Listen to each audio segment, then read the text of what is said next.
This is a book by Michael Polkovic, No Meek Messiah. And in this, he talks about a survey that says 40% of the people in England do not believe Jesus was a real person of history. 40%. In America, we're following the European trend. 9 out of 10 Americans still say Jesus was a real person of history. And the percentages are slipping the younger the generation goes. Now Gen X, 15% of them, Gen Z is close to 20% say he wasn't a real person of history. If you're in that category, your peers, 2 out of 10 say, oh, he wasn't even a real person of history. And there's even a group of scholars referred to as Christ mysticists. And they hold the position that Christianity started with the belief in a new deity named Jesus, who was later went through the process of historicity and just invented it by writing the Gospels. Jesus was essentially an allegory or a fiction written, is what they teach. Michael Polkovic says Jesus of Nazareth was a mythical character being invented by followers of Christianity to create a figure of worship. This is like a bestseller book out there, yet that's what he teaches. And so former Baptist minister and writer Dr. Robert Price has dedicated his life to prove Jesus was a myth. He says, quote, and historicized synthesis mainly of Egyptian, Jewish, and Greek mythologies. I mean, there's an all-out assault to try and eliminate history. We could spend countless hours listening to former religious, quote, intellects who have come to the conclusion Jesus is not a real person of history. And the problem is, if we can't prove he was a real person of history, then how can we prove that he was dead, buried, and resurrected? You see how subtle it is? If Jesus isn't real, if he's no more real than the flying spaghetti monster, then we have a problem. Because we'll never be able to articulate in our mind the death, burial, resurrection of Christ. To take it one step further, and if Christ has not been raised, our preaching is vain, and also our faith is in vain. As Paul came out and said that, if we can't prove the resurrection, then our faith is absolutely in vain. Jesus was declared the Son of God with power through the resurrection from the dead. But if they could prevent Jesus from being a real person of history, not real people of history, of not history, they can't really die. And they can't really be buried and be resurrected. So it's a direct assault against the Christian faith. Over these next 3 lessons, I want to cover this. I want to put us in a position where Jude verse 3, we earnestly contend for the faith which was once delivered unto the saints. And so step 1, we're going to, actually the next 3 lessons, because I added another one yesterday, we'll focus on logically proving Jesus was not only a real person of history, but that he claimed to be Son of God, was crucified, buried in a tomb, and resurrected on the 3rd day. But it all starts with this, a real person. So we're going to spend some time proving Jesus was a real person of history. Let's go through this step by step. Prove Jesus was a real person through external biblical evidence. Through external biblical evidence. Now, why would I use external? Because we're going to be getting to the internal by lesson 3. It's going to be all internal. And they're going to have to accept the Bible as historically reliable. But for people who don't believe Jesus was a real person of history, they don't care what the Bible says. That's how they came to that conclusion. They don't care. We can open up the Bible all that we want and say, well, yeah, of course, this is bias. Okay, set that aside. All right, now we're going to use history.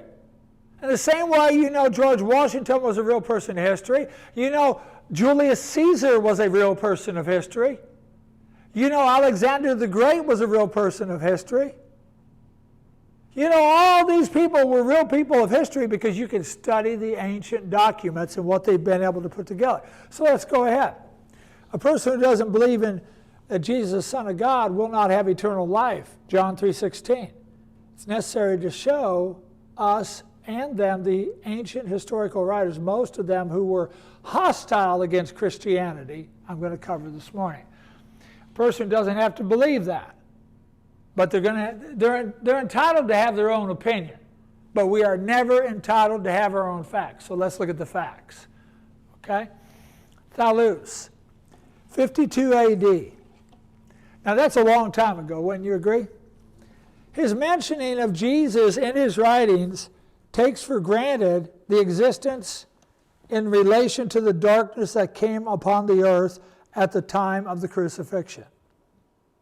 It was in reflection of this writing that Julius Africanus reasoned that Thallus, he was studying what Thallus wrote. A guy later was reading what he wrote. And he reasoned that Thallus's observation was purely a natural phenomenon. Let me read you what it says. This is what he wrote. On the whole world there pressed the most fearful darkness, and rocks were rent by an earthquake in many places in Judea, and other districts were thrown down. This darkness Thallus, in the third book of his history, 52 AD, mind you, calls, as appears to me, without reason, an eclipse of the sun. So now, what Thallus was doing, Thallus was talking about these two Roman soldiers who were in Jerusalem when the sky went dark. The day Jesus hung on the cross, the sky went dark at noon till 3 p.m., and Thallus is talking about, this historian is talking about this interesting conversation that occurred between two guards about that event, and the Julius Africanus was now looking at Thallus's research paper. Without making an argument for Christianity, Thallus leaves us with an interesting proposition, and it's this. The mere fact they're talking about whether it was an eclipse or a miracle of some kind. During the crucifixion of Jesus of Nazareth on a cross is when that happened. When they're arguing about what was the darkness during that time, they already have conceded Jesus Christ was a real person of history. If I were to go back in time, now imagine, we just covered an interesting piece of information. I want you to see every piece of this information that we're covering, every single example. Now, I'm leaving dozens out. But at the end of each one, what you should see is, wait, Doug, are you saying Jesus was a real person of history? Yeah, that's the point. They already conceded that. They went right on to the eclipse. Marbar Serapion, 73 AD. He was a famous Stoic philosopher of the first century, not Christian. None of these are Christian. Writing to his son in prison, he encourages him with the fact that it's foolish to persecute wise men of history. And he specifically names Socrates, Pythagoras, and Christ. He said concerning the latter, he said, what advantage did the Jews gain from executing their king? The wise king died for good. He lived on in the teaching which he had given. He's encouraging his son, and he names three people of real history. Socrates, real. Pythagoras, real. And Jesus, real. So are you saying, Doug, that Jesus was a real person of history? No, I'm saying Marbar Serapion, who lived back then, said he was a real person of history. Not the Bible, though. Cornelius Tacitus, born 52 to 54 AD, he was considered the greatest Roman ancient historian. He wrote concerning the Nerodian persecutions of the Christians, dating only 30 years after Jesus. Here's what he said. Consequently, now remember, his job was to do research and record it under royal edict. He was a royal historian. Consequently, to get rid of the report, Nero fastened the guilt and inflicted the most exquisite tortures on a class hated for their abominations called Christians by their populace. Christus, from whom the name had its origin. Can you guess who that might be? That's how you say it. Christus suffered the extreme penalty during the reign of Tiberius. Well, isn't that what the Bible said? Yeah. At the hands of one of our procurators, Pontius Pilate. Wait, Doug, are you saying that Jesus was real? No, Cornelius Tacitus, who lived back then and based his life on thorough research, wrote this and put it in the empirical records. So now you have another guy who makes no bones about it. The Talmudic writings, the Jerusalem Talmudic writings from 70 to 200 AD, there was the Babylonian Talmudic writings that went from like 2 to 500, but the early Talmudic writings. Now we're going to cover some very detailed ones next week. It'll blow your mind.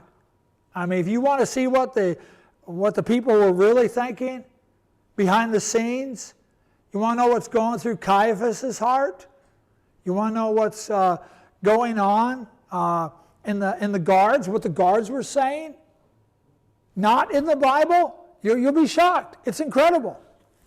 But these are the writings of the Jews that followed the destruction of Jerusalem. They mention Jesus many times, all in negative light. They hate Jesus. Why? Because Jesus was a renegade. The writings say that Jesus was a sorcerer, practiced magic. He caused trouble against wise men of the day and moved to destroy the law of Moses. They painted him as a rebel that had to be dealt with. Yep. Let's see what they write about. Was Jesus a real person of history? Here's some of the writings. It has been taught that on the eve of the Passover they hanged Yeshua. It's Jesus. An announcer went out in front of him 40 days saying he's going to be stoned because he practiced sorcery and enticed and led Israel astray. Anyone who knows anything in his favor, let him come and plead in his behalf. But not having found anything in his favor, they hanged him on the eve of the Passover. Every reference to Jesus in these writings were hostile, for they despised the very thought of him. In their harsh ridicule of Jesus, though, in their own records, there's no bones about it. He was a real person of history.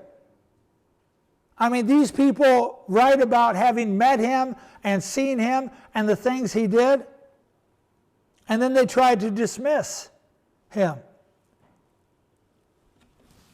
Yeah, that's right. In the Talmudic writings, and we're talking about, like, I read 90 pages yesterday on it, and it's just chock full of information. Not in the Bible, but ends up lining up with the account we have in the Bible for the most part. And none of them ever said he was a made-up person of history. Flavius Josephus, Jewish historian. He lived 37 to 100 AD. Jesus died on about 33 or about 30 AD is when he died. Okay? So we're talking 7 years removed. Evan, you're pretty young, aren't you? How old are you? What? 12. How old are you, Caden? 16. Caden wasn't even born when 9/11 happened.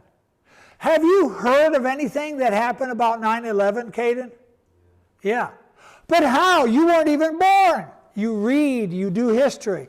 This guy lived closer to Jesus Christ's life than you did 9/11. And he was a researcher of historian. He's considered the greatest historian of the region. He literally witnessed the destruction of Jerusalem in AD 70 by the Romans. His writings confirm many biblical personalities from the New Testament, including John the Baptist, Pilate, Herod, other religious and political leaders of that day. he goes into detail about another person of history, Jesus Christ. He says, now there was about that time Jesus, a wise man, if it be lawful to call him a man, for he was a doer of wonderful works, a teacher of such men as received truth with pleasure. He drew over to him both many of the Jews and many of the Gentiles. He was the Christ. And when Pilate, at the suggestion of principal men among us, had condemned him to the cross, and those who loved him at first did not forsake him, for he appeared to them alive again on the third day, and as divine prophets had foretold. These and 10,000 other wonderful things concerning him, and when the tribe of Christians, so named for him, are not extinct to this day. Now, keep in mind, a guy who's one generation behind Jesus, just a few years behind Jesus. Next week, when we get into the Talmudic writings, I'm going to show you Caiaphas's notes that he wrote on how disturbed he was when that tomb was empty on the third day. It's terrifying for him. He even calls in Peter and John to interrogate them. He had to try and shut it down. Is there any doubt that Josephus, a man who lived in that time, who made a living as a Jewish historian, after what he wrote here, that you think Jesus was a real person of history? Without a doubt. Myth Jesus could have clearly been, he could have clearly said, and by the way, nobody said he was a myth back then. Nobody did. But yet people today, 2,000 years later, because they don't do research, say, well, I don't believe he was a real person of history. That's ridiculous. Who are you talking to that tells you this? Atheistic, godless teachers? Is that where you're getting this information from? Big pulsating heads on CNN? Is that where you heard it? Because you didn't hear it from them back then. How about Pliny the Younger? 112 AD. Who's Pliny the Younger? In writing to the Emperor Trajan, requesting advice on how to deal with this sect of the Christians, which according to his words were troubling his province, he wrote this to the emperor. This is in the official records. They were in a habit of meeting on a certain fixed day before it was light, and they sang an anthem to Christ his God, and bound themselves in a solemn oath not to commit any wicked deed, after which it was their custom to separate and meet again to partake of a food, but a food of an ordinary and innocent kind. He's describing a Christian worship anchored in someone called Christ. He was a real person of history, and he caused real problems for real government workers back then. Pliny accepted Jesus as the leader of the Christians. Suetonius, another historian, 120 AD, in his writing, The Life of Claudius, he mentions Jesus in the historical context. What does research say? As the Jews were making constant disturbances as the instigation of Chrestus, he expelled them from Rome. This goes back to Acts 18, verses 1 and 2, when Claudius decreed all the Jews to be kicked out. And the reason why is, it goes on to say, is that these followers of Christian who came out of Judaism were always talking about hellfire and everything and upsetting people, so he just kicked everyone Jewish out. In fact, he focused on the Jews, and Christianity by that time was a human thing, not just Jewish. Suetonius, in criticizing Christians for following Christ, conceded that he was a real person of history. Lucian of Samosata, 2nd century, right here, 2nd century Greek philosopher, lover of wisdom. In criticizing the early Christians, he wrote this: the Christians, you know, worship a man to this day, the distinguished personage who introduced their novel rites and was crucified on that account, You see, these misguided creatures started with the general conviction that they are immortal for all time, which explains the contempt of death and voluntary self-devotion that they are so common among them. And then it was impressed by them, by the original lawgiver, that they are all brothers. And from the moment they are converted and deny the gods of Greece and worship this crucified sage and live after his laws, all this they take quite on faith, with the result they despise all worldly goods, regarding them merely as common property. He's surveying the history of Christianity leading up to that point. He wants to clue it in. A philosopher had access to 120,000 scrolls of the history. And what did he do? He went in, he said, this is the story right here. It's no different than if somebody wrote a scholarly book on George Washington today. They'd just cite everything just like he did. Do you think he doubted that Christ was a real person of history? If Christ was a myth, he would have said something about it.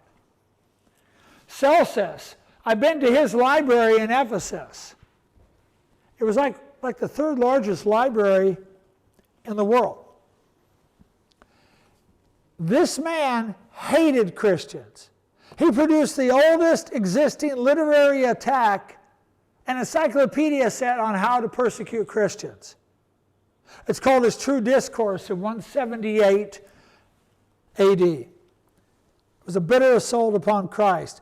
Celsus argued that Jesus was born in low circumstances.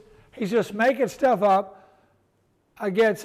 He says he was born in low circumstances, being the illegitimate son of a soldier named Panthera. As he grew and announced himself to be God, deceived many. Celsus charged Christ's own people killed him, and that his resurrection was a deception. His criticisms and hatred of Christianity unconsciously confirmed his acceptance of Jesus. He literally wrote an encyclopedia set on how to kill Christians. He has a big library. I've stood in his library as they assembled it back together in Ephesus. But yet, did he deny Jesus was a real person of history? Nope, not at all. He hated him, but he couldn't deny he existed. Porphyry of Tyre, born 233 AD. He studied the philosophy in Greece, lived in Sicily, where he wrote 15 books against the Christian faith. In one of his books, Life of Pythagoras, he contended that magicians of the pagan world exhibited greater powers than Christ did. His argument was an inadvertent admission that Jesus Christ was real. I mean, in one of his books, his 15 books, he has this big dialogue comparing Jesus' miracles to the wizards of that day and saying, well, these guys are even better, trying to downplay Christ. Wait. What'd you say? Are you saying that Christ was a real person of history? Well, duh. Duh, Doug. I already went past that. As you can see, Jesus was more than confirmed to be a real person of history on these outside biblical writers, or outside writers. These 10 ancient writers uniformly confirmed that he was a man, that he claimed to be the Christ and died through crucifixion. If he was not a real person, or perceived as so, these educated 10 that I brought up here, they would have said something. But now I want to give you one verse here. Okay? We already covered just 10 ancient writers. You ready? In Luke 3:1, it states, now the 15th year of the reign of Tiberius Caesar, the second Caesar. It mentions the name of one of the Caesars. Also mentions Augustus before that in Matthew. Tiberius Caesar was the ruler of the entire Roman Empire, the ruler of the conquered world. Did you know scholars are only aware of 10 sources, ancient writings, that mention the Emperor Tiberius within 150 years of his life, including this one that I just gave you. Only 10, written within 150 years that we have. I have coins with him on it, but once again, some of the coins have gods on it, and those aren't real. But nobody would argue at all that Tiberius Caesar wasn't a real person of history. There are only 10 sources. I gave you 10 on Christ, didn't I? Okay? And now it's equal to what he has, and one of those is what we have right here in the Bible, Luke 3:1. They count that in the 10 for theirs. And yet nobody at any university anywhere would ever say Tiberius Caesar was a myth. He was a made-up person, would they? Not at all. Let's compare, though. Jesus lived the same time that Tiberius was emperor. He's mentioned right there, the birth of Jesus, or it mentions Tiberius right there in the scripture from Luke. Okay? He's mentioned by no less than 40 writers of history within the same 150-year time frame. 40, not 10, 40. Simply put, 4-to-1 ratio using the exact same attestation techniques within 150 years, 4 times. Yet there are people who say, well, but Tiberius Caesar, he's real. I saw him on Netflix special. He's real. Well, then Jesus should be at least 4 times more real to you, but yet you deny him. As the famous Professor Shlomo Pines, he's a rabbi. He was not a Christian. Here's what he wrote. The fact that until modern times this particular error, i.e. claiming Christ is a hoax, was never started. Even the most bitter opponents of Christianity never expressed any doubts as to Jesus having really lived. No, there's no way Jesus was invented. He was a real person of history. This is a Jewish man who does not call Christ Lord, does not even call him a prophet, but he definitely calls him a person of history.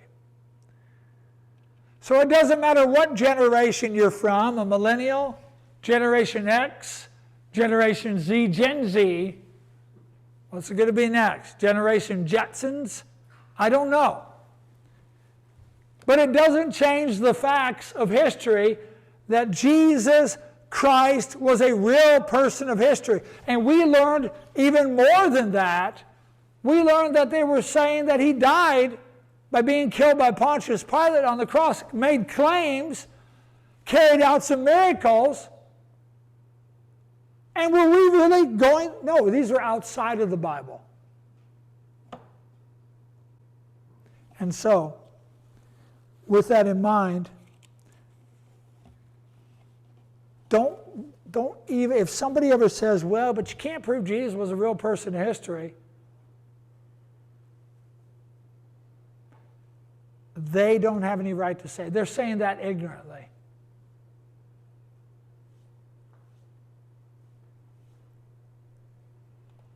You got Caden there, you're in high school. Have you ever heard anybody say Jesus wasn't a real person of history to you? No, but I've heard people say that they don't believe God. Yeah. I mean, that generation's facing a lot. The best thing we can do is to be equipped ourselves, to be able to go in and say, listen, that's just not true. Because it's going to become more and more prevalent. I know you go to former communist countries like Romania and places like that, where I used to do some work there. Oh, they've said it for a long time. In China, former Soviet Russia, a lot of them are saying, no, Christ wasn't a real person in history. He was like a myth, like Zeus. Sorry. Myths don't have a track record like that. If Jesus Christ is a myth, then you're a myth. Because his attestation will blow your mind. Next week we're going to look at some more details of that. And then the third lesson we have in the series, we're going to then get even more into the Bible, because you cannot deny the Bible. You can't deny the Bible from the historicity perspective. And then hopefully that builds the faith even more. If you need to respond to the invitation, we make this for you at this time.